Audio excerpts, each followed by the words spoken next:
All right, so figured I'd give y'all a little update. We're gonna try to just hit these videos on updates, and anytime I want to show how I'm doing something, I'll show it. Yeah, I'm gonna flip the camera around. Oh, my back hurts. I've been putting in some hours, y'all. Flip the camera around, and I'll show you where I'm at. Now, keep in mind, this is only Wednesday night. We were at the track on Sunday. So, got the motor free hanging, all right? Definitely liking this a lot better, but just for reference, this pan, or this harmonic bouncer, was really close to down here before. So, let's see here. Let's look at the back of the transmission. The transmission's in the same place it was. There's the height difference. All right, so you can see the top where the transmission bolts in, and then that's the top of the bell housing. So that's the top of the bell housing. That up there is where the top of the bell housing used to be. So that is a good, I don't got a tape measure on this side. Yeah, I do. Let's see how much higher it currently is. Roughly raising the motor 5 inches compared to what it was. So if you remember, my motor was extremely low. So now we have rough mock-up. We have the motor up here with the pinch weld, meaning it's gonna need a new intake. It's gonna need a low-rise intake or a bubble hood, possibly. But I mean, we're going way up. Maybe not that high. It might go down.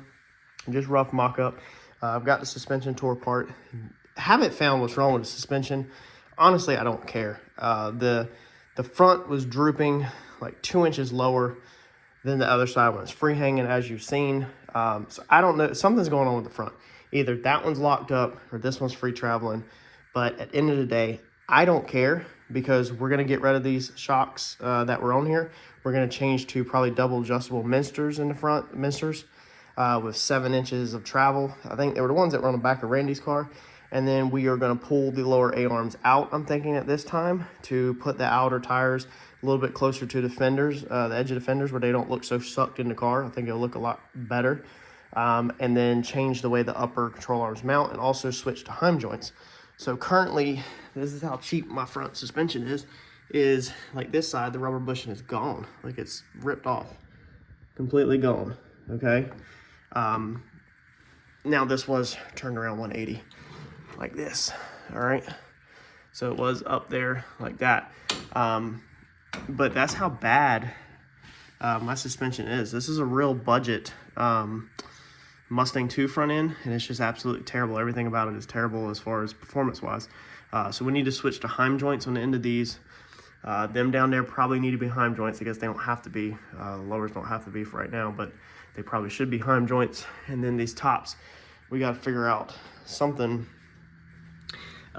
with this. This is how my top is currently bolted through. So there is just absolutely no welcoming pivot points. It's not exactly made for up and down movement fast like drag racing. It was basically more for like DIY budget friendly road course. But I'm thinking, to save time, you'll hear here in a second, we're probably going to keep a double A-arm front end style. And then I think I'm going to talk to Uncle Mike tomorrow. We're going to go ahead. We're definitely putting the shocks back in it, but I'm thinking we're going to put the shock hat back in it, and that way it is set up to go with a K-member and a strut in the future if I want to, but we will make a mount out of the factory hat, probably, maybe, that will allow us to mount the shock in. I'm kind of thinking, maybe not, maybe we won't. Maybe we'll just do away with the upper hat altogether. And not put it back. But I'm having to come up high. Number one, because we want to race no prep. We want to race back at the track eventually. We can't afford to radial race anybody. I don't have them pockets. So we got to think about no prep racing. That's where the money's at. That's where the future of the sport is, I feel like, and what I'm doing.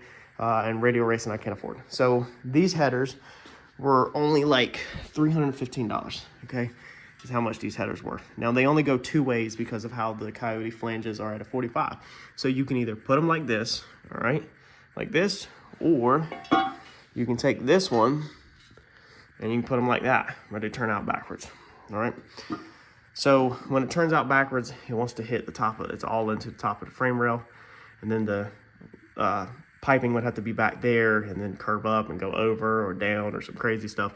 So we really want to keep them forward, meaning if we hold this up over here, all right, we're just gonna look at the length right now because I can't even get it in. If we hold it up right there, you can see where we're hitting at. So all of that needs to be cut out. So this upper Mustang 2 mount and about 4 inches of the frame rail needs to be cut off. And then we should be able to wrap this thing around the bar, or this thing should go on the inside of the bar. So it gets mounted kind of like that, and then it would go in a couple of inches. So it might barely clear, and I don't know if the motor is centered at all right now.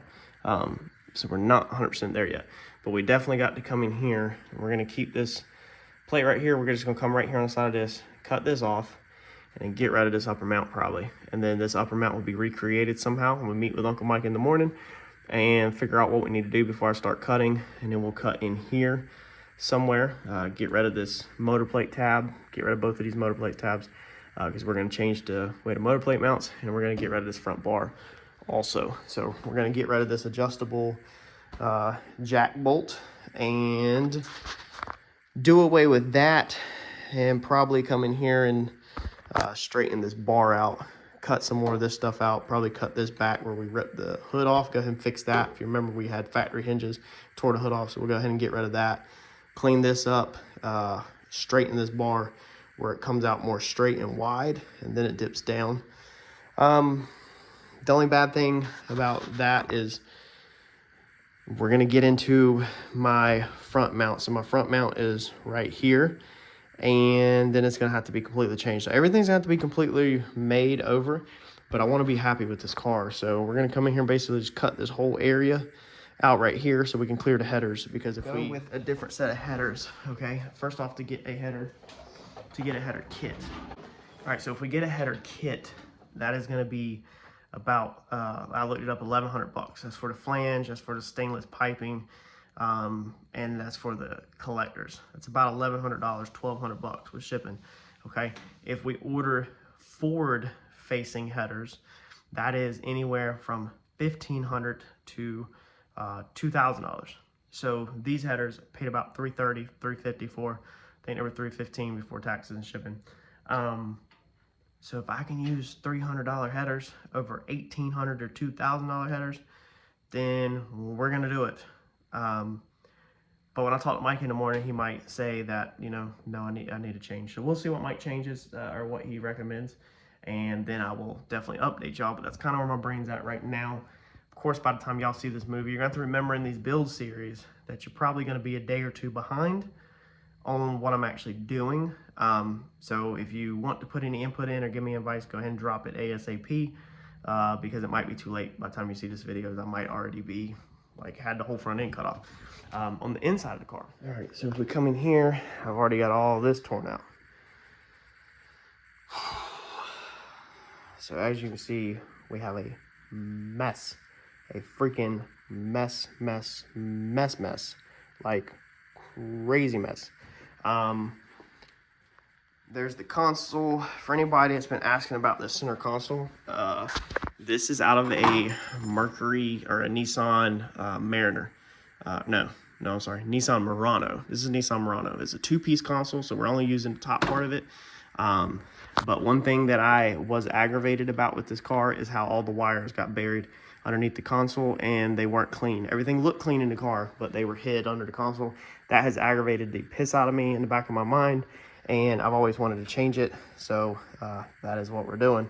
So all of this is ripped out. Basically, I had to cut a couple things on the console, like right here, to get the cables out to save time to having to take my shifter apart, because I didn't want to take nothing apart right now. I'm trying to take the bare minimum apart so I don't basically lose where anything goes. But there's the whole board. That's the whole wiring board that was inside the center console. Burned down tubes. We need to get them out of the way. Shifter mount. So we have built that.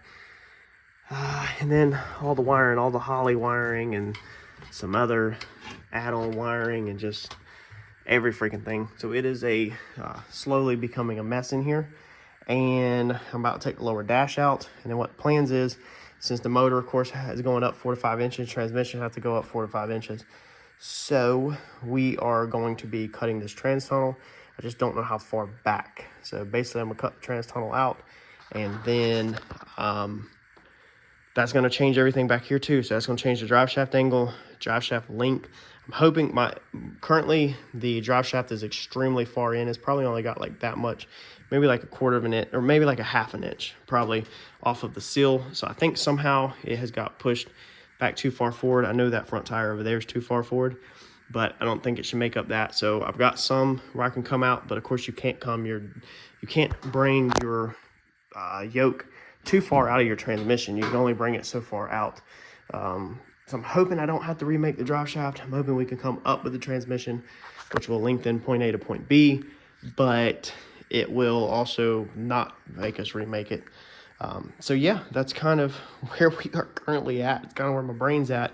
I just basically said that if I'm gonna do this, man, like, let's just go ahead and make this thing exactly like I have wanted it. Let's go ahead and get rid of everything that has bothered me on this car, everything that irritates me on this car, everything that I know I can do better on this car. Let's get rid of. The only thing that we probably will end up not changing is putting a K member in the car like I wanted, just because I think that's a $5,000 to $6,000 project. And also John has really told me that the Fox body style struts, or the strut style front end, you really fight with the toe on the long travel kits. That's one thing that he fights with the most, is the toe. That's why his wheels look so far like jacked out whenever it's sitting there, because when it's at full separation, the wheels then turn straight to go down a track, which is what matters. So I don't want to take this car to that level of just straight up like tires all cocked out and everything back at a track car. I don't want to do that. So I don't think that we want that style long travel, or that much long travel, if we can get away with it. But with the double A arm, so if you have a double A arm setup, then your spindle is going to move on the same line, the same geometry pretty much almost the whole way through. And so John has said that the double A arm is going to work way better if you can get the long travel out of it than a strut style front end wheel. So I'm in the air on the strut stuff right now, so I think it's just best to let's do this. And then the motor's gonna be so high up and everything now that if we want to go struts in the future, it's gonna be cake. Cut the suspension out, drill the frame rails, throw the K member in, bolt in all the suspension from there, and literally all we'd have to do is just do the upper strut mounts, which is why I said maybe we should go ahead and put the upper strut mounts back in now, or they're actually shock mounts on a Maverick. They were shock mounts from factory. A Maverick was basically kind of like a double A-arm setup. It wasn't a strut, but the upper shock mounts that looked like Fox body strut mounts, maybe we should go ahead and put them back in the correct location so that they're there. That way they're done, they're there. And then later in the future, if we ever wanted to switch, all that welding and paint work's already done. We just simply unbolt it. So that's basically what I'm trying to figure out right now, guys. It's kind of one of them things where once you get in there, you're like, how far do you go before you stop? The carpet has holes in it from where we back half the car and we burn it. So the carpet needs to be replaced. The carpet's tore up. The wiring is annoying. In some areas, I'm not happy with this car. I didn't enjoy this car this past year at all, pretty much. I enjoyed the outings, and I enjoyed being able to get my feet wet and racing, but I didn't enjoy this car like I should enjoy this car. And if I want to enjoy this car, I need to make it like I want to make it. This ain't really got nothing about speed. It's just making it easier to work on. The starter issues, I mean, dude, the list goes on and on and on that y'all know we struggle with this car if you've been watching this channel. I mean, the starter you couldn't change it at racetrack. Like, it was a 3-hour job, 3 to 4 hour job to change the starter. Now with this new setup, as long as we keep the forward facing headers, we'll be able to change the starter easy. Like, just so much stuff will be so much better this time that I learned and messed up on. And you know, just overall better. The transmission tunnel, I want to make it removable like Donald's. I want to do either an aftermarket one or a bigger factory one, so it's still, you know, it's like a factory trans tunnel, but make it make it Zeus in and out, so it's easier to work on. So just little stuff like that. But I'm gonna keep making progress, and I'm gonna keep updating y'all as we go.